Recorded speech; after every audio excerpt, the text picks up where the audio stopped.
Conta um Continho apresenta de Jefferson Milani, O Guindaste Orgulhoso. Narração Marcelo Fávaro.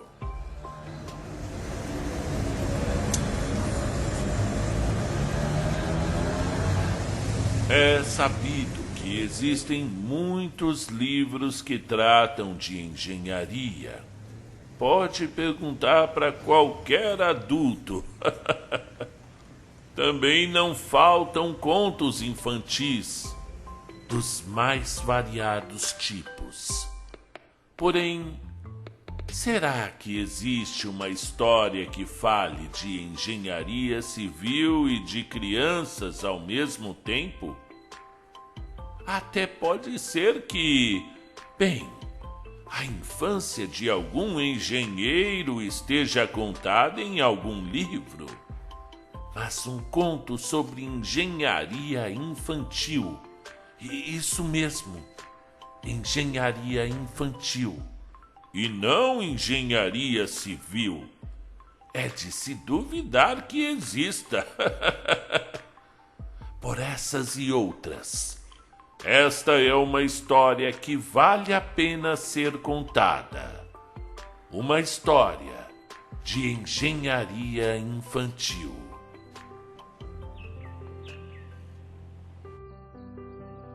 Olhe, papai, olhe, lá, um guindaste bem grande, exclamou um menininho de 2 anos e meio, apontando para uma construção há pouco iniciada na vizinhança. É mesmo, filho? Um guindaste bem grande? Você quer ir vê-lo de perto? Perguntou o pai carinhoso. O menino fez rápidos sinais de sim com a cabeça, ao mesmo tempo que deu uma risadinha entusiasmada. Parecia com as gargalhadas felizes dos seus tempos de bebezinho, só que um pouco mais baixinha. Então os dois deram início à sua aventura. O menino caminhava na calçada, de mãos dadas com o seu pai, animado com a expectativa de chegar mais próximo do grande guindaste. Titio, olha, um guindaste! O menino falou para um homem que passava por eles. O homem, olhando na direção para o qual o garotinho apontava, riu e falou: É mesmo, um guindaste lá no alto!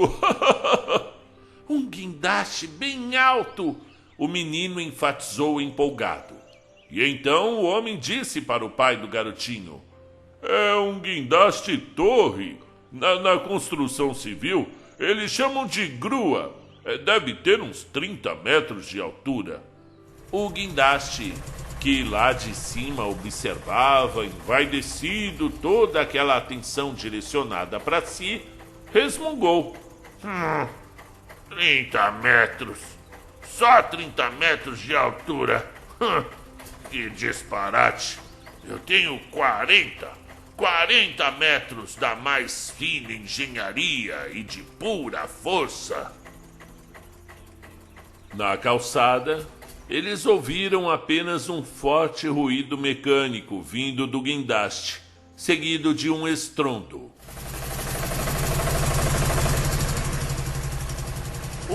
Olha lá, o guindaste, ele quis nos dar um oi, o homem comentou brincando.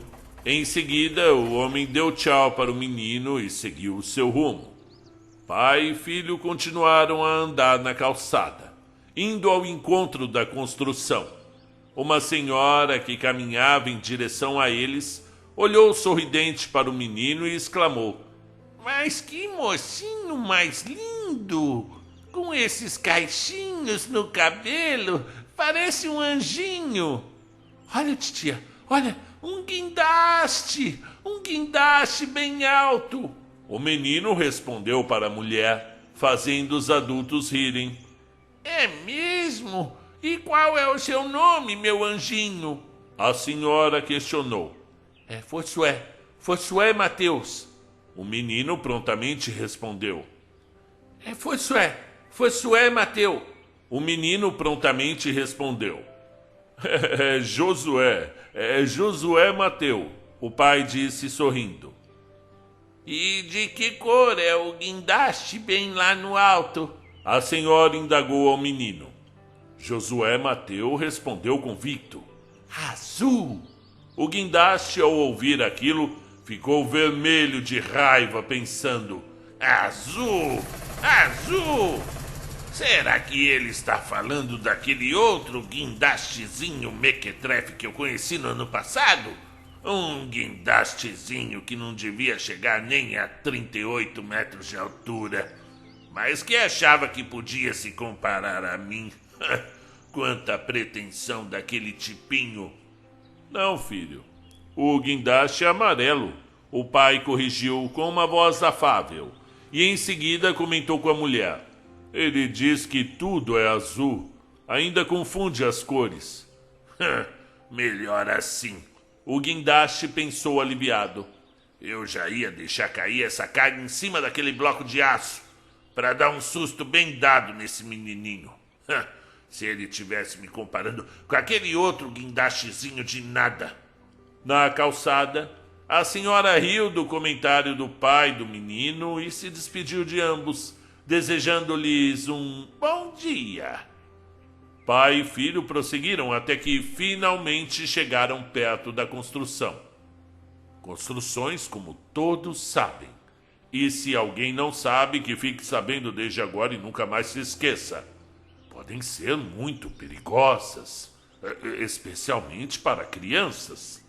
E por isso, Josué Mateu e o seu pai, apesar de estarem suficientemente próximos da obra para verem as máquinas e os veículos trabalhando, mantinham-se a uma distância segura, afastados o bastante para não correrem nenhum perigo. Olha, papai, um guindaste! O menino repetia deslumbrado, observando a movimentação da grande máquina que transportava pesados blocos de concreto de um lado para o outro, para lá e para cá, daqui para colar. Depois de alguns minutos hipnotizado pelo enorme guindaste, o menino começou a prestar atenção nos outros veículos e máquinas que também faziam parte da construção. Olha, papai, caçamba! O guindaste, ao notar que não era mais o centro das atenções, ficou com ciúmes. Parou de carregar blocos de concreto, que era a tarefa que ele deveria fazer naquele dia, e deu início a uma baderna na construção. Tudo para chamar a atenção. Primeiro, decidiu levantar uma betoneira desavisada. O que você está fazendo? A betoneira protestou.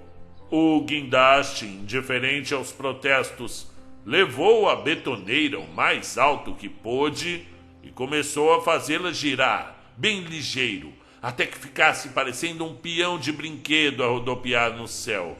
Para! O que é isso? Você sabe que eu sofro de tonturas. Ai, minha labirintite. A betoneira reclamou. O guindaste fez que não ouviu e continuou girando a betoneira. Depois, até ele parou de girar a colega de trabalho e a aproximou do chão, mas só porque decidiu que iria atirá-la em cima do caminhãozinho caçamba que ele estava cochilando. Ai, minha coluna! O caminhãozinho gritou. Depois o guindaste deixou a betoneira cair de muito alto, em vez de soltá-la de pertinho, bem suavemente, como era o jeito certo de se fazer. Insensível à dor do colega, o guindaste elevou o caminhãozinho, com a betoneira nas costas e tudo, levando-os até um ponto mais alto do terreno. O que você está fazendo? Ei, você enlouqueceu? Como nós vamos descer daqui agora? Reclamou o caminhãozinho e a betoneira. O guindaste fez pouco caso do problema. Não me amole! Que obra agitada, hein, filho? Agora vamos embora para almoçar. Amanhã a gente volta, tá bom? Josué Mateu pediu ao pai que ficassem mais um pouquinho. E foram ficando, Até que a fome acabou convencendo o menino de que, bem, estava na hora de aceitar a sugestão de ir para casa. Como o pai de Josué Mateu estava de férias do seu trabalho, eles foram vários dias seguidos assistir à construção. O menino não se cansava de ver o guindaste, os demais veículos e máquinas da obra, os quais, por sua vez, adoravam receber a admiração e os elogios sinceros da criança, que reconhecia a beleza de todos. Olha, um caminhão guincho, papai, um caminhão guincho. Uma escavadeira bem legal. Assim, cada um se sentia querido e valorizado pelas visitas. O problema, portanto, não era o menino, mas sim o guindaste, que sempre pensava: esses caminhãozinhos de nada e até uma empilhadeira sendo admirada, como é possível? Eu sou único. Qualquer um tem a obrigação de saber, até mesmo uma criança, que todos os olhares devem estar voltados só, exclusivamente, apenas e tão somente para mim. O guindaste sentia orgulho ferido ao não receber a totalidade das atenções para si e começava a bagunçar com tudo. Por consideração à alegria do menino, os colegas do guindaste aturavam o comportamento dele por mais alguns dias, até não aguentarem mais. O Fusca do Vigia, o Fusquinha do Vigia, que ficava no container da entrada do cercado feito em torno da obra, foi quem comunicou ao guindaste a decisão de todos. Nós nos reunimos e queremos ter uma conversa séria com o senhor. Ah, não me incomode, seu Fusquinha. Mas respeito, rapaz. Saiba que eu já tenho mais de 60 anos e jamais, em toda a minha existência, vi alguém prejudicar tanto os seus colegas. Até o meu para-choque, que eu me orgulhava por nunca tinha batido o meu para-choque, você estragou. Sim. Concordou o drone com sua voz de abelha e seu temperamento de zangão. Eu tenho claustrofobia e mesmo sabendo disso, você me apanhou com aquela tubulação e me prendeu na carroceria da Scania. Ah, foi isso que aconteceu? Que alívio! Achei que eu tava ficando com zumbidos por causa da idade, disse a Scania. Construtores, vamos manter o foco! O Fusca interveio. O motivo da nossa reunião, senhor guindaste, é que você deve repensar o seu comportamento e pedir perdão pelas suas atitudes recentes. Que calhambeque brincalhão! O guindaste debochou do Fusquinha. Eu não vejo motivo para graça. Ora, como que não seria engraçado? Vocês são criaturas tão pequenininhas, tão ínfimas, tão abaixo de mim, fazendo tantas exigências.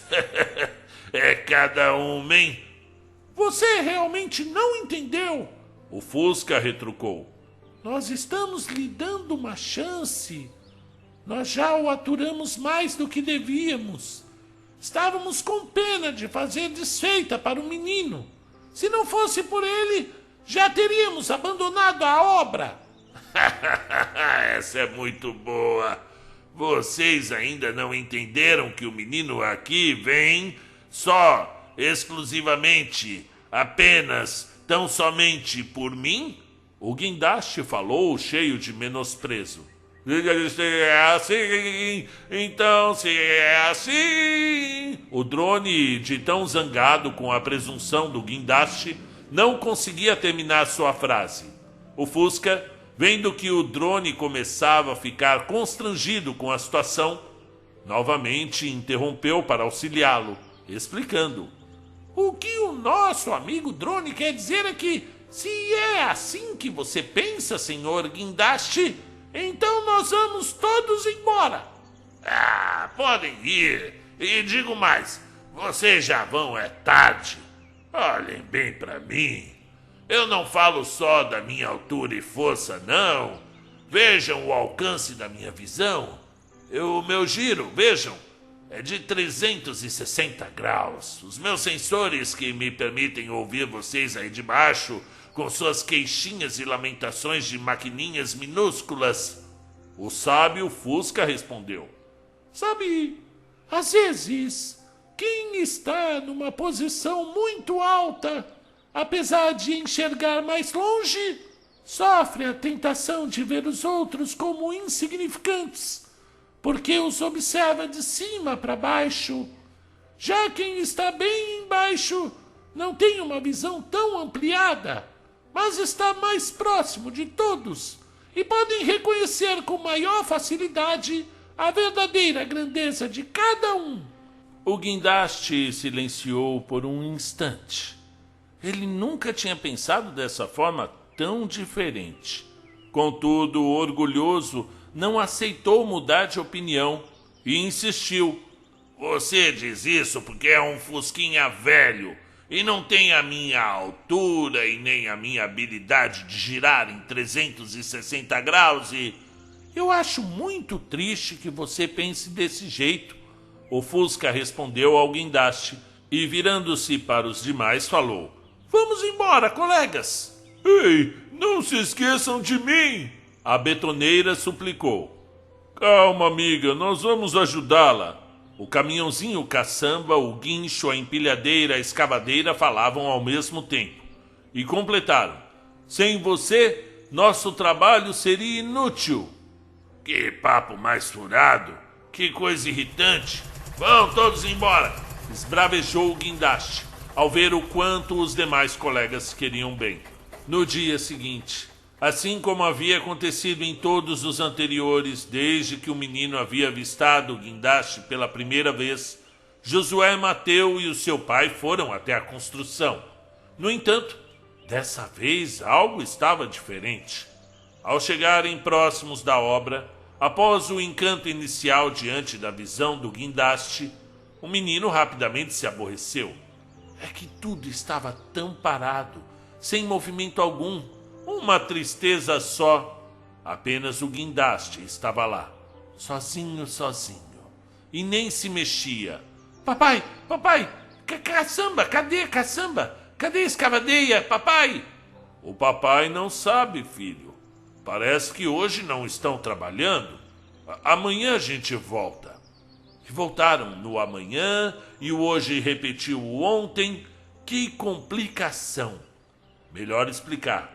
Um dia depois, quando voltaram, tudo continuava parado. E no outro dia de novo. Era uma tristeza só multiplicada por 3, pois já era o terceiro dia consecutivo em que nada se mexia na construção. Aliás, se nada mais estava sendo construído, nem dava para chamar aquilo de construção. Havia apenas o guindaste, com um monte de materiais parados. Não vá embora, por favor. Eu só não me mexo porque não tem ninguém que me ligue. Eu não quero ficar sozinho. O guindaste implorava em pensamentos, enquanto via Josué, o pequenininho Josué Mateu e o seu pai se afastarem. O tempo foi passando e Josué perdeu o interesse por aquele guindaste parado que sozinho não fazia nada. Portanto, deixaram de ir ao local. Semanas depois, o Fusca passava por perto da obra abandonada e o seu coração bondoso teve compaixão do guindaste. Ele ainda tem bastante a aprender, refletiu o Fusca. Está tão solitário. Eu vou conversar com ele. Muito obrigado por ter me ligado, disse o guindaste agradecido. De nada. E aí, como é que você está? É tão ruim. Veja, é tão ruim ficar sem amigos. O lado bom é que eu tive muito tempo para pensar. eu percebi o quanto eu estava sendo egoísta. Eu fui tomado por orgulho. Veja como me arrependo de ter estragado a nossa construção. Nossa construção era tão bonita, veja. Pois é, eu tentei avisá-lo. Porém, ainda há tempo de recomeçar, respondeu o Fusca. Eu posso chamar os outros e você vai pedir perdão para cada um deles. Se você realmente está arrependido, eu tenho certeza que vão gostar da sua companhia. Faz isso, faça isso, por favor. Faz isso, meu amigo. O Fusca atendeu ao pedido do guindaste, pois sentiu que ele estava sendo sincero em suas palavras. E assim reuniu toda a turma outra vez. O guindaste, torre, o caminhão Scania, escavadeiro, o caminhão guincho, o caminhãozinho caçamba, a empilhadeira, o Fusca, a betoneira, o drone e diversos outros veículos e máquinas, cada um no seu modo, do menor e mais leve ao maior e mais pesado. Eram muito importantes para a construção. Tornaram a trabalhar juntos. Reconhecer a importância de cada um foi a lição que o guindaste teve de entender da maneira mais difícil. Olha, mamãe, olha, um guindaste bem alto, mamãe. Que alegria foi para todos da construção quando o menino Josué Mateu voltou a visitá-los. Olha, mamãe, olha um Fusca bem legal. Olha, mamãe, é um drone, ele voa bem longe. O guindaste passou a ouvir com satisfação os elogios que o garoto fazia aos seus colegas e não mais se sentia ferido em seu orgulho. O tempo passou e o belo edifício, com alicerces muito sólidos e de grande valor, foi construído. Que maravilhoso o resultado do nosso trabalho em equipe! O Fusca comentou com o guindaste. Uma história que vale a pena ser contada. Ora, então vamos contá-la? O guindaste aprendeu muito com essas experiências. Compreendeu, por exemplo, que antes o seu orgulho surgia pelas razões erradas e que, por vir de motivos ruins, facilmente se transformava em arrogância. Foi a arrogância que o fez se sentir mais importante que todos os demais juntos e que o levou a acreditar que seria possível construir algo sem valorizar nem respeitar a mais ninguém. Por outro lado, é bom o orgulho que ele vivencia por ter reconhecido seus erros e por ter feito as pazes com os colegas. É positivo o orgulho que ele experimenta por ter contribuído para uma grande construção. Em especial, é puro e afetuoso o orgulho que ele sente por ter voltado a alegrar os dias do menino Josué Mateu. E por tudo isso, orgulhosamente e com a consciência tranquila, hoje ele se apresenta como o guindaste orgulhoso. Fim da historinha. Você gostou?